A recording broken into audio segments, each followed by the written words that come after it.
kasih Anda masih bersama kami dalam Berita Banten. Bagi Anda yang baru saja bergabung, kami hadirkan kembali 3 berita utama hari ini.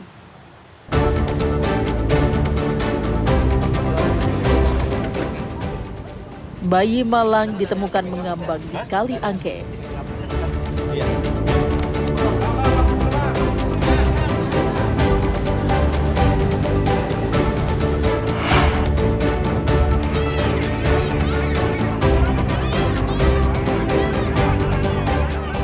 Demo pabrik baja di Serang, 2 kelompok massa terlibat kericuhan.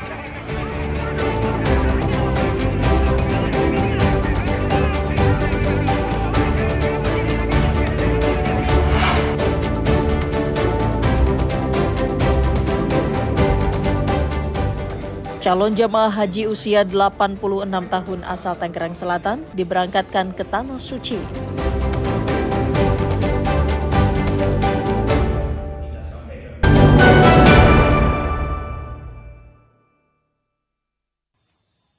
Hidup di rumah yang nyaman pasti dambaan setiap keluarga.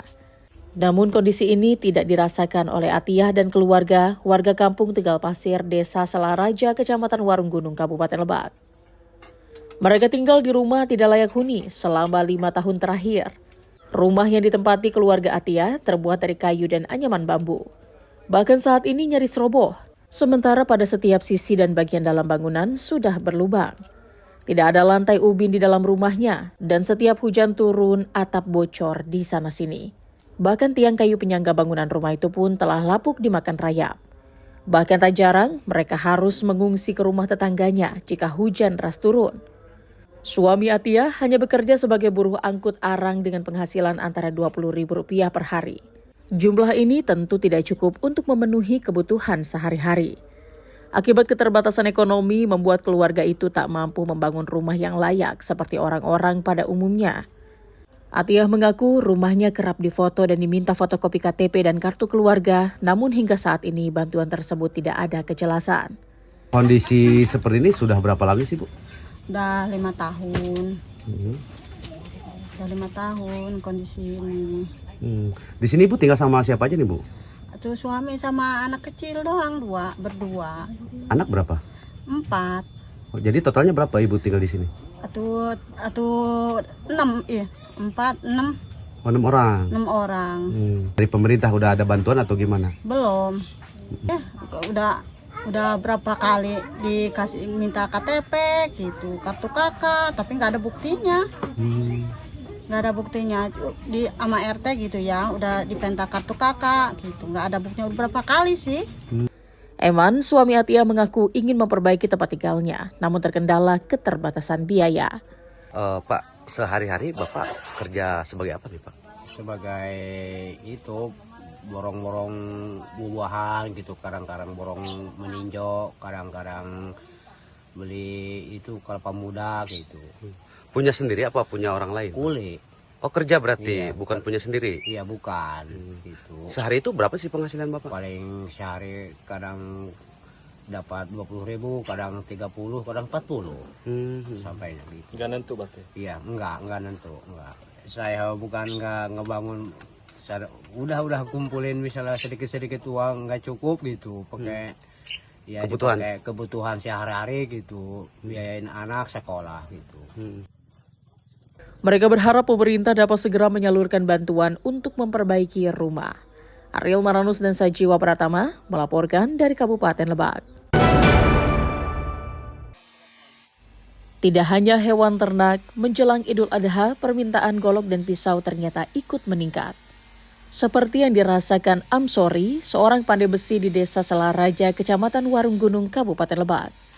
Dalam 1 pekan terakhir, permintaan golok dan pisau mengalami peningkatan daripada hari biasanya. Dalam sehari, Amsori mengaku bisa menjual antara 10 sampai 20 golok atau pisau.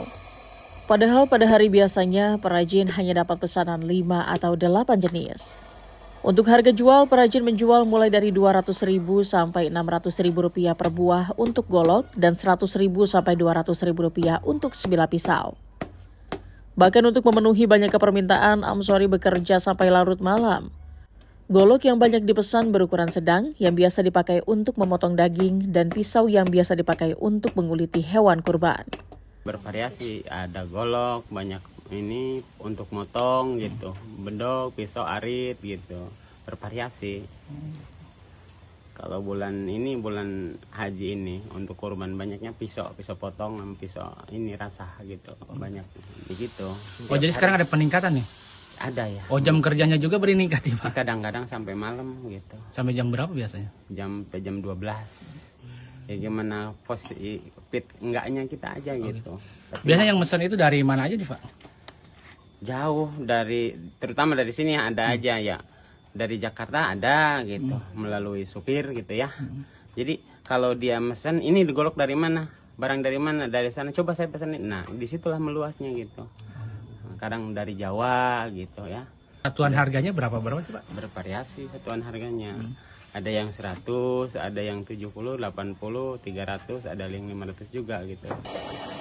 Selain betulin golok apa lagi? Tadi bikin pisau, cuman kelaharannya bawa dari rumah. Oh gitu. Iya, dari kelahar. Saya udah sering ke sini. Ya udah sering sih. Udah sering ke sini ya? Gitu. Soalnya kan tetangga kampung juga.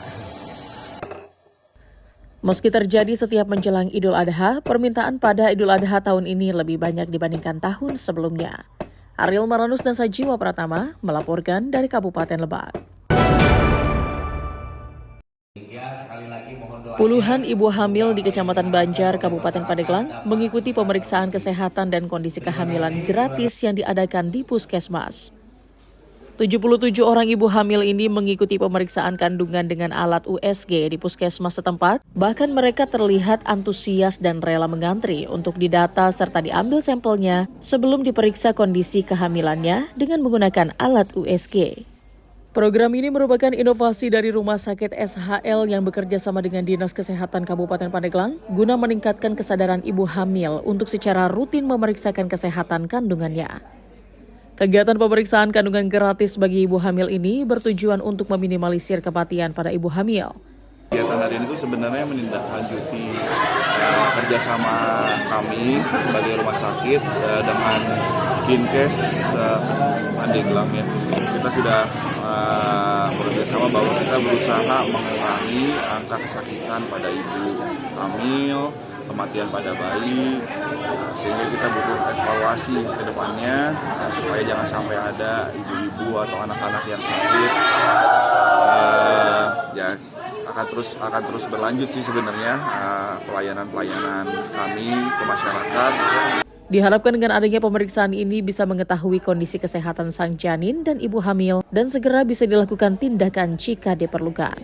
Ariel Maranus dan Septiana Wahyudi melaporkan dari Kabupaten Pandeglang.